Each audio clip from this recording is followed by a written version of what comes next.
आपने दिल्ली में देखा, बेसमेंट में पढ़ते हुए जो है विद्यार्थी की मौत हो गई। और जब हम मौत की बात करते हैं, भारत में एक संस्कृति है, गांव में अगर किसी की मौत हो जाए तो किसी के घर में खाना नहीं बनता है।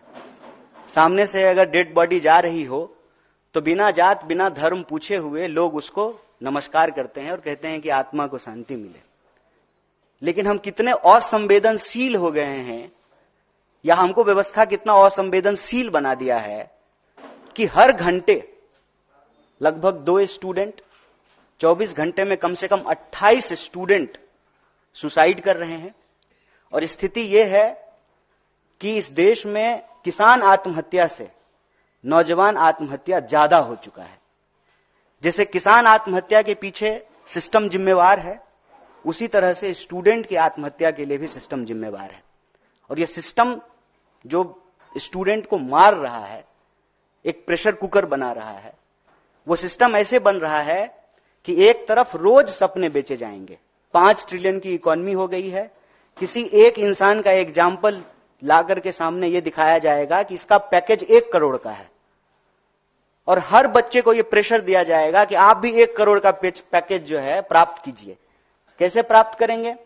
सीट कितना है, कितना जो है एग्जाम हो रहा है, वैकेंसी कितनी है, free and fair transparent exam कितना होता है, रोजगार कितने उत्पन्न हो रहे हैं, इस पे कोई चर्चा नहीं होगी। रोजगार दिलाने के नाम पर कोचिंग संस्थान बनेंगे और लोगों की गाढ़ी कमाई, नौकरी करने वाले लोग उनकी सैलरी, किसान को उनके फसल से जो कमाई हुई है, जो मजदूर हैं जो रोज मजदूरी करते हैं, पेट काट करके अपने बच्चों को पढ़ा रहे हैं कि हम तो मजदूर हैं, हमारा बच्चा अच्छा इंजीनियर हो जाएगा। और अचानक रातों रात सैकड़ों दर्जनों संस्थान जो है वो बंद कर दिए जाएंगे। क्यों? क्योंकि उन्होंने मोटा फीस जो है वो वसूल लिया है माँ बाप का। और अब स्टूडेंट का क्या होगा वो स्टूडेंट जाने। और आपने देखा अभी गोरखपुर की एक लड़की जेईई की तैयारी कर रही थी और एक बड़ा ही मार्मिक पत्र जो है अपने माँ बाप के नाम लिखा, उसने सुसाइड कर लिया। और ये कोई एक बात नहीं है, मैं कह रहा हूं कि जब 24 घंटे में 28, कम से कम 28 स्टूडेंट सुसाइड कर रहे हैं, मतलब हर घंटे घड़ी का कांटा जब एक बार चक्कर घुमाए तो एक स्टूडेंट कम से कम इस देश में, देश के किसी न किसी कोने में सुसाइड कर। हमारा कांग्रेस पार्टी की तरफ से 3 महत्वपूर्ण मांग है। पहला, आप सरकारी संस्थानों को बेहतर कीजिए।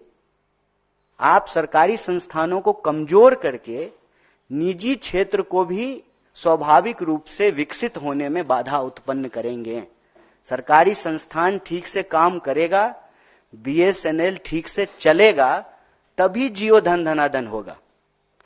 सरकारी संस्थानों को तबाह करके निजी संस्थानों को, अभी प्रधानमंत्री जी ने कहा अमेरिका में एक देश के व्यवसायी से जब उनसे प्रश्न पूछा गया, यहां तो प्रेस कॉन्फ्रेंस करते नहीं है, तो उन्होंने कहा कि निजी मामला है।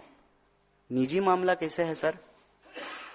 सरकारी संस्थाएं, सार्वजनिक क्षेत्र की चीजें ठीक से फंक्शन करेगी, तभी निजी क्षेत्र की संस्थाएं और उसकी जो जिम्मेवारी है ठीक तरीके से उसका निर्वहन कर पाएंगे, पहला। और दूसरा कि इस देश में आईएएस बनाने का, इंजीनियर बनाने का, डॉक्टर बनाने का जो एक धंधा है, उसका एक रेगुलेशन होना बहुत जरूरी है। कहने का तात्पर्य यह है कि अगर कोई कोचिंग संस्थान विद्यार्थियों से और उसके अभिभावकों से पैसा वसूला है तो उसकी जिम्मेवारी है कि वो उस कोर्स को पूरा करे। अगर वो उस पे कोर्स को पूरा नहीं करते हैं तो एक तरह का स्कैम है, एक तरह का घोटाला है। सरकार को जो है यह अनियंत्रित जो व्यवसाय है लोगों को बेवकूफ बनाने का, उसको जो है नियंत्रित करना चाहिए। और तीसरा, जितने भी रिक्त पद हैं ट्रांसपेरेंट तरीके से उसको भरा जाए, उसके ऊपर जो है अच्छे से जो है एग्जाम हो और बेरोजगारी की समस्या को कम किया जाए, ताकि इस देश के जो भविष्य हैं, इस देश के जो नौजवान हैं, जो विद्यार्थी हैं, जो व्यवस्था में पिस रहे हैं, बाजार और सरकार की इस जो है खतरनाक मौत तक पहुंचाने वाली जो व्यवस्था है उसमें जो पिस रहे हैं, उससे उनको बचाया जा सके। देखा होगा कि पिछले कुछ दिनों से लगातार एक न्यूज रिपोर्ट हो रही है कि देश में अलग अलग तरह की जो कोचिंग संस्थान हैं, जो इंजीनियर बनाने का दावा करती है, डॉक्टर बनाने का दावा करती है, आईएएस आईपीएस बनाने का दावा करती है, वो विद्यार्थियों का और अभिभावकों का करोड़ों रुपया लेकर के फीस वसूल करके अचानक से गायब हो जा रहे हैं। मैं आपको एक बात याद दिलाना चाहता हूं कि एक समय इस देश में ऐसा ही काम कुछ प्राइवेट बैंक किया करते थे। रोज शाम को उनके एजेंट जो है सब्जी बेचने वाले दुकानदार से, ठेला वाले, रिक्शा वाले, मिडिल क्लास नौकरी करने वाले लोगों के पैसे वसूलते थे और करोड़ों रुपया लेकर के अचानक से गायब हो जाते थे।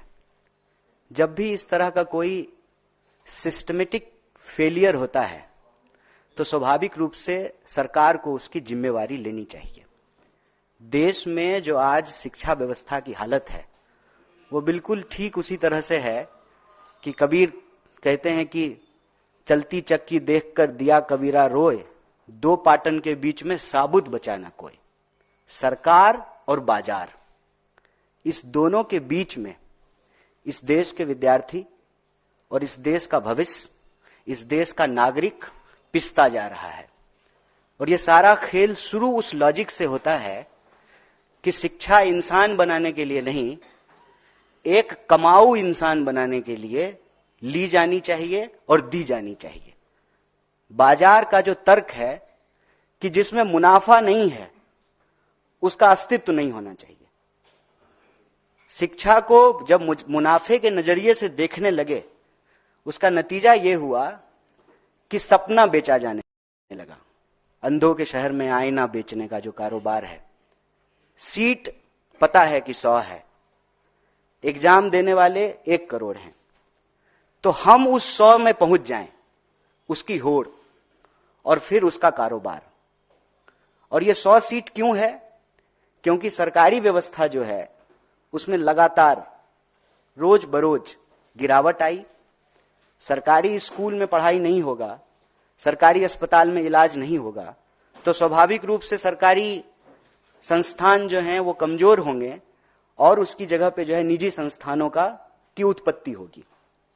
और ये जानबूझ करके किया गया, इसलिए ताकि शिक्षा जो प्राप्त करने वाले लोग हैं वो सिटीजन ना रहें, स्टूडेंट ना रहें, उनको कंज्यूमर बना दिया जाए। और इसी कंज्यूमर सर्विस के लॉजिक के तहत देश भर में कोचिंग की बाढ़ आई।